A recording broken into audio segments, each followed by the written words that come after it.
Now we're going to look at question number 3. Again, it's question number 3, it's March 2019. It's the higher tier. It's P1 physics. So that's what we're going to look at. We're going to look at question number 3. Question number 3, the answers can be found on page 412 of your textbook. But before we do that, we'll just do a mind map on this question. So it's more or less to do with background radiation.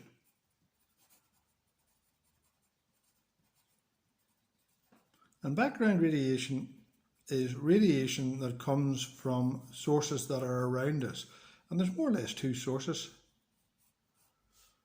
The cosmos, that's anything outside the Earth, and the Earth itself. That's where the 2 sources. Our Earth is a radioactive.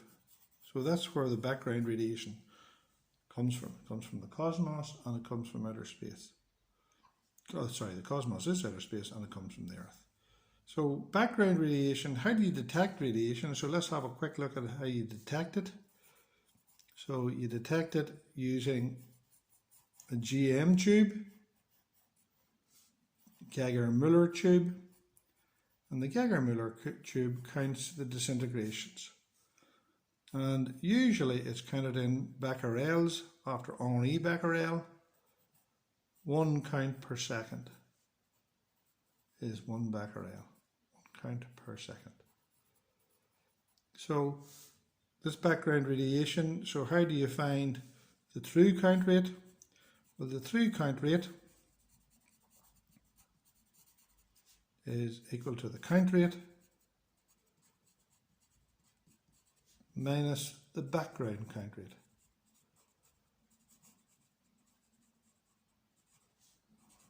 So I'll give you an example of that.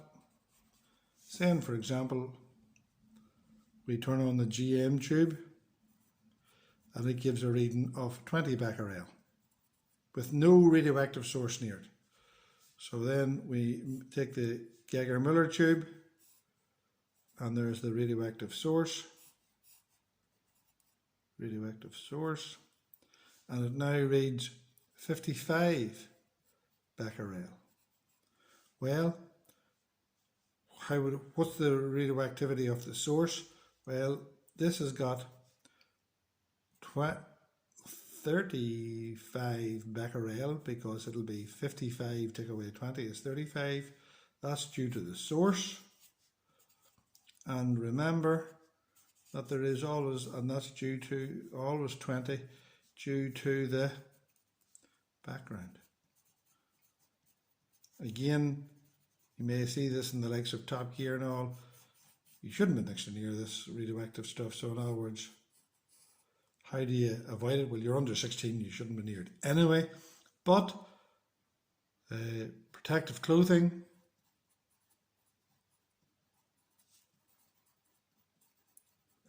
protective shielding, now which put it in a lead castle,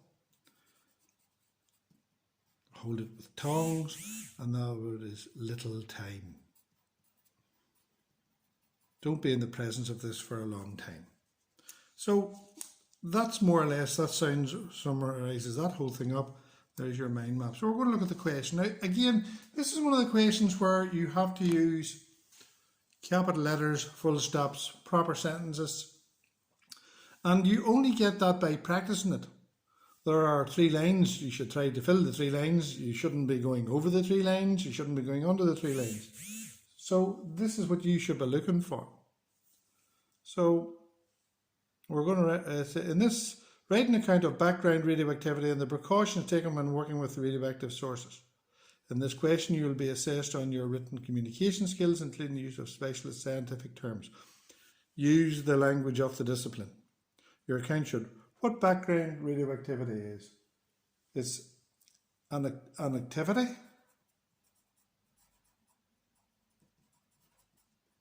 detected by a GM tube, Geiger-Müller tube,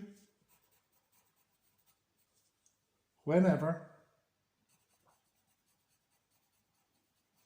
there are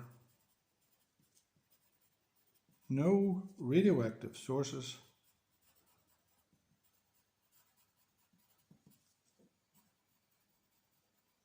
present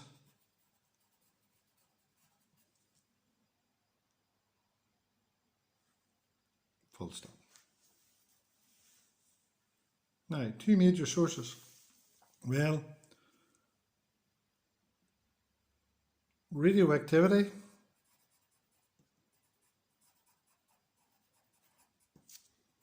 comes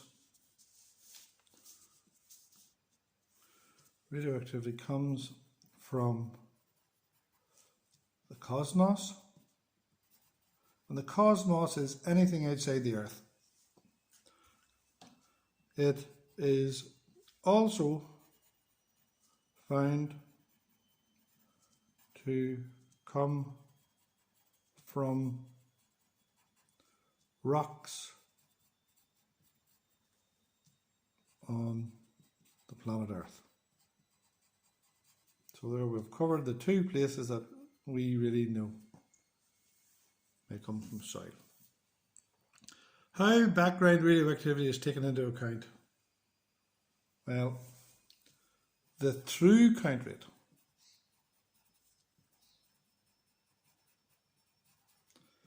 is the count rate taken by a GM tube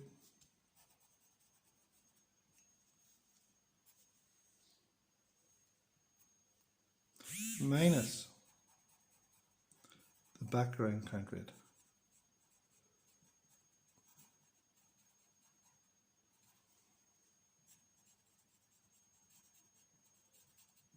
So through count rate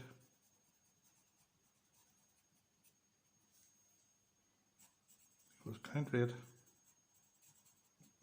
minus background count rate.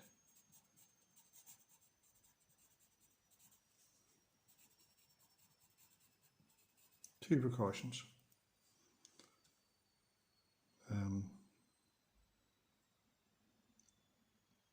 Make sure that the time spent in the presence of the radioactive source is a minimum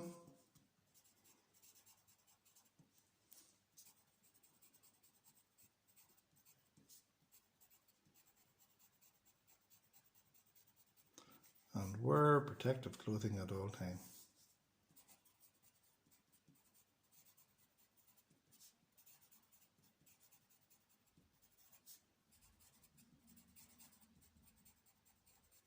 So there's that question done again. Capital letters, full stop. Laborious work. Handwriting that people can read. Spellings as best as you can make them. Capital letters, full stops, handwriting. Fill up the 3 or 4 lines that are used. See you shortly when we try question number 4.